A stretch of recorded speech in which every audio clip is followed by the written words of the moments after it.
Reading worksheet మనం చూడబోతున్నాము. The dog has a new red ball.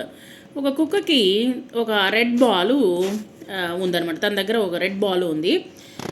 It likes to play fetch with the ball. అది విసిరి వేసేటువంటి ball ఆట అంటే తనకి చాలా ఇష్టం అనమాట. క్యాచ్ పట్టుకోవడం అంటే ఇష్టం అనమాట. The dog can run very fast to catch it. ఎంత దూరమైనా సరే పరిగెత్తి దాన్ని క్యాచ్ పడుతుంది తన నోటితో. After playing the dog drinks water from it's bowl. తను వచ్చేసి మొత్తము అయిన తర్వాత ఆట అంతా అయిన తర్వాత ఆ యొక్క డాగ్ వచ్చేసి వాటర్ అనేటువంటిది బౌల్లో తాగుతుందన్నమాట. తన బౌల్లో ఉన్నటువంటి నీటిని తాగుతుంది. What does the dog have?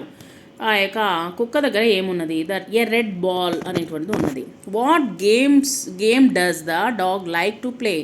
ఆ యొక్క కుక్క ఏ ఆట అంటే ఎక్కువ ఇష్టపడుతుంది? ఫెచ్ అంటే విసిరివేసేటువంటి ఆ యొక్క బంతిని విసిరివేసేటువంటి ఆట అంటే తనకి ఇష్టము.